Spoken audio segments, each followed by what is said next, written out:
बाप्पा घरी आले की घरात पदार्थांची रेलचेल बघायला मिळते। आज ऋषी पंचमी निमित्ताने शेफ यशोधन आपल्याला कोणता पदार्थ दाखवतायत पाहूयात।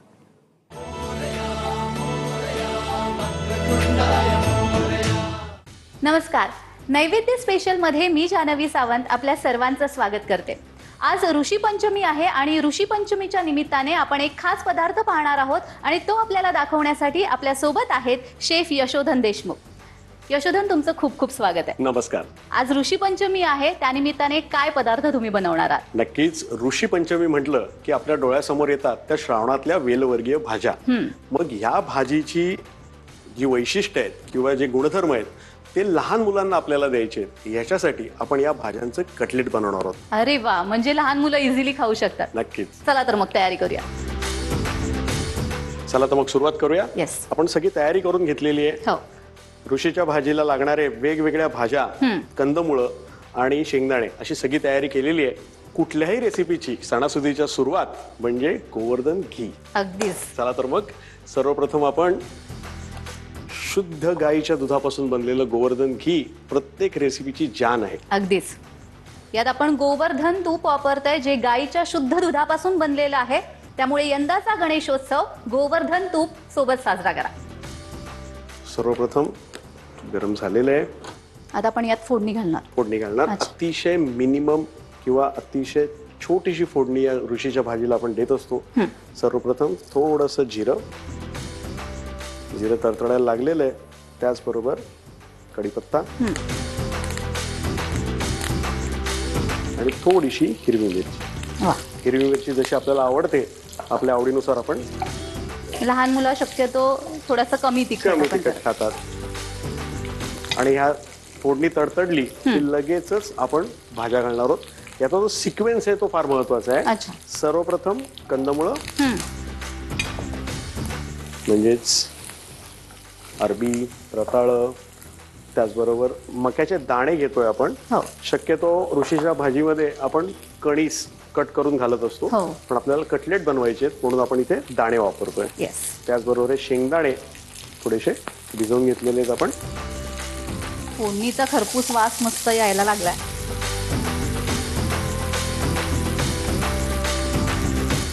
आता हे थोडंसं परतून झालंय, याच्यानंतर आता आपण याच्यात थोडीशी ही शिराई, त्याचबरोबर मटरचे दाणे,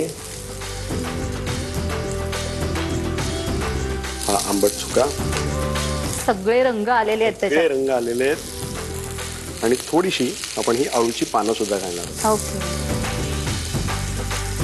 त्याच्याबरोबर हे अळूचे देठ सुद्धा आपण याच्यात वापरतोय। इथे आपण उकडलेलं रताळ वापरणार आहोत बाइंडिंग म्हणून, बरोबर आहे? हे आपण नंतर घालूया। पहिले आपण ह्या भाजीला छान पहिले वाफ काढून घेऊया, आणि वाफ काढण्यासाठी सगळ्यात महत्वाचा जो घटक आहे यातला मीठ। थोडंसं मीठ याच्यात चवीपुरतं घालूया। हलकंसं धणा जिरा पावडर घालतोय आपण याच्यात।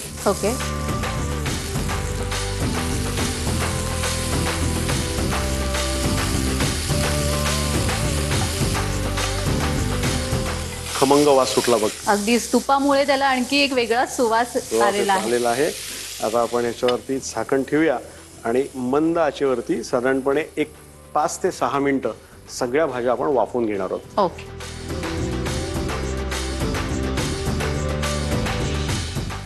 क्या बात आहे, छान वाफ आलेली आहे, मस्त शिजलंय। आता आपण ह्याच्यात आपण साधारणपणे 2 ते 3 रताळी उकडून घेतलेली आहेत। रताळी आपण ह्याच्यात घालणार आहोत बाइंडिंगसाठी। इथे आपण बटाटा वापरत नाही आहोत, ऑप्शनल आहे, बटाटाही वापरू शकता, पण बटाट्यापेक्षा रताळ्याची चव खूप छान येते। तो एक गोडसरपणा।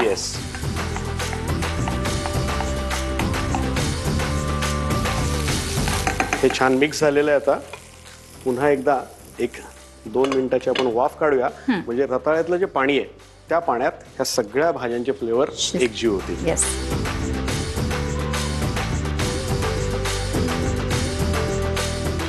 छान। आता हे कटलेटचं पूर्ण बॅटर आता तयार झालेलं आहे। गॅस बंद करूया आपण, आणि आता हे आपण छान काढून घेऊया।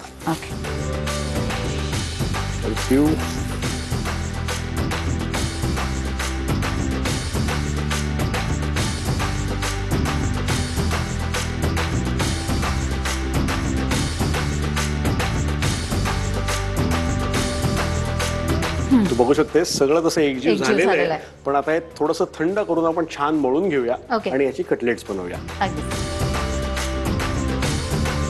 Yes. तर खूप सुंदर शेपही दिलाय तुम्ही. Yes. म्हणजे मुलांना सुद्धा आणखी इंटरेस्टने खातील ते. काहीतरी नवीन हवं नवीन. आपल्याला. आता तू Yes. बघू शकतेस खूप छान रंग आले ते सगळे हो, एकत्र. हो. बरोबर आहे. आता आपण शॅलो फ्राय करणार आहोत ही कटलेट आणि त्याच्यासाठी सर्वप्रथम पॅन मध्ये महाराष्ट्राचं लाडकं आणि गाईच्या शुद्ध दुधापासून बनवलेलं तूप म्हणजे गोवर्धन गोवर्धन. तूप.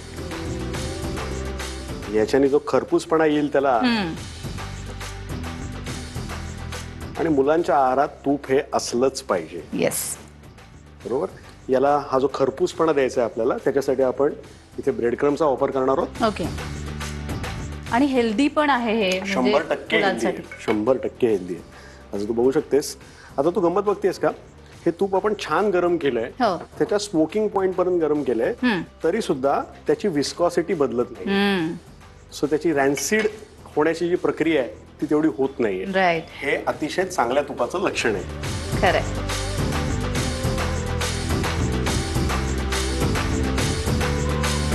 अशा पद्धतीने छान आपण ब्रेड क्रम लावून घेऊया.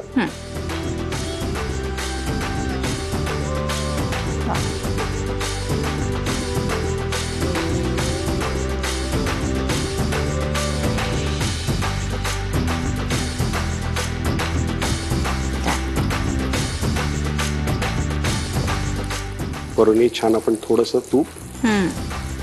वा. तर दोन्ही बाजूनी छान आपण खरपूस भाजून भाजून घेऊया आणि मस्तपैकी हिरव्या चटणी बरोबर सर्व करूया. राईट.